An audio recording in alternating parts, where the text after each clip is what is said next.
നിന്നെ കുറിച്ച് ഓർത്തതേ ഉള്ളൂ. ഹരിതേ, എനിക്ക് നിന്നെ ഒന്ന് കാണണം.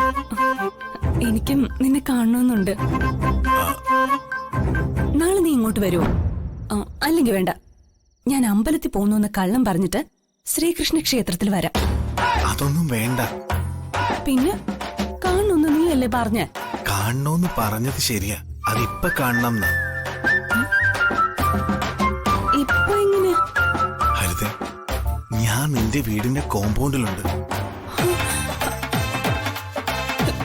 മനോജ്, ഇപ്പൊ എനിക്ക് പുറത്തോട്ട് വരാൻ പറ്റില്ല. പോരാത്തതിന് സെക്യൂരിറ്റി. എടാ, വീടിന് ചുറ്റും CCTV ക്യാമറയുണ്ട്.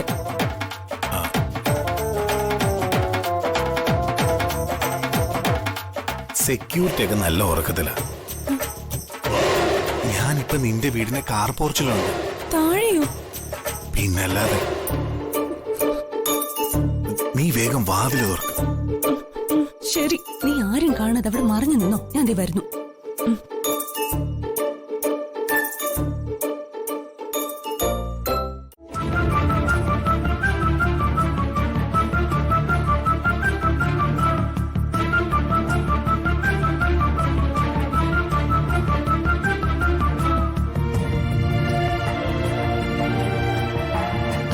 ഇനിയും വരും എന്റെ കുഞ്ഞിനെ തട്ടിയെടുക്കാൻ. ഒരിക്കലും ഞാൻ അവൾക്ക് കൊടുക്കില്ല എന്റെ ദിയെ. രാഖി, അവൾ ഇനി ദിയമോളെ കാണുക പോലും ചെയ്യരുത്.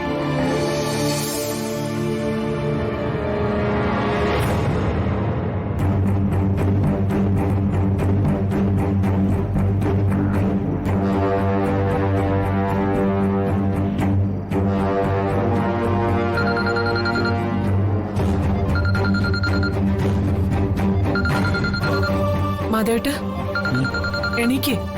ഫോൺ റിങ് ചെയ്യുന്നു. ഫോൺ.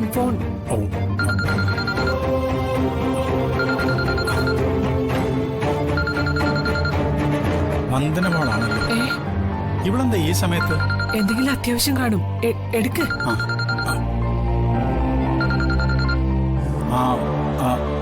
എന്താ മോളെ? അച്ഛൻ ഉറങ്ങിയോ?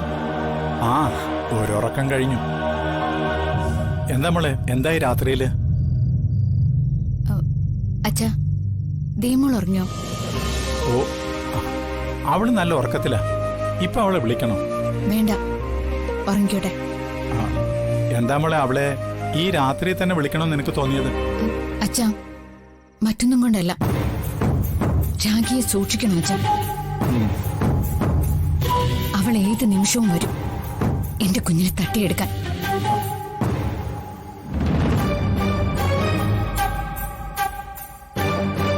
ദൈവമുള്ള എന്റെ ലോകം.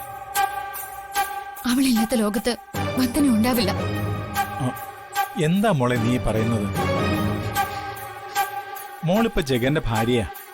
നിന്റെ ജീവിതകാലം വരെ നീ അവരോടൊപ്പമാ കഴിയേണ്ടത്. ദിയമോൾ ഇവിടെ സുരക്ഷിതയാ. അവളെ ഓർത്ത് നീ ടെൻഷൻ ആവുകയൊന്നും വേണ്ട. അതല്ല അച്ഛാ, രാഖി അച്ഛൻ അറിഞ്ഞൂടാത്തോണ്ട. സാഗറിനേക്കാളും വലിയ അപകടകാരിയാ രാഖി. ഒരു കാര്യം തീരുമാനിച്ചുറപ്പിച്ചിറങ്ങിയ പിന്നെ ലക്ഷ്യം കാണാതെ പിന്മാറില്ല. ഇതിപ്പോ എനിക്ക് തോന്നുന്നത് രാഖിയുടെ പിറകിൽ മറ്റാരോ ഉണ്ടെന്നാ.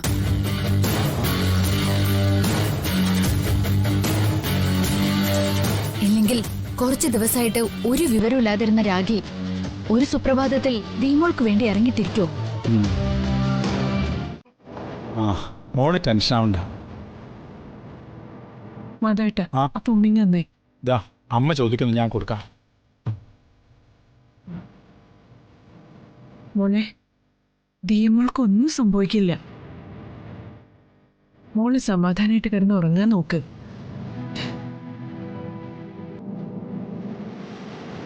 വേണമെങ്കിൽ നമുക്ക് അടുത്ത പോലീസ് സ്റ്റേഷനിൽ ഒരു കംപ്ലൈന്റ് കൊടുക്കാം. വേണ്ട അമ്മേ, അതൊക്കെ കൂടുതൽ അപകടമാവും. നീ ആ ഫോണിങ് തന്നെ മോളെ, നീ ഇപ്പൊ കിടന്ന് ഉറങ്ങ്. നേരം വിളിക്കുമ്പോ എന്താണ് വേണ്ടെന്ന് വെച്ചാ അച്ഛൻ അത് ആലോചിച്ച് ചെയ്യാം. ശരി അച്ഛാ. ആ ശരി മോളെ.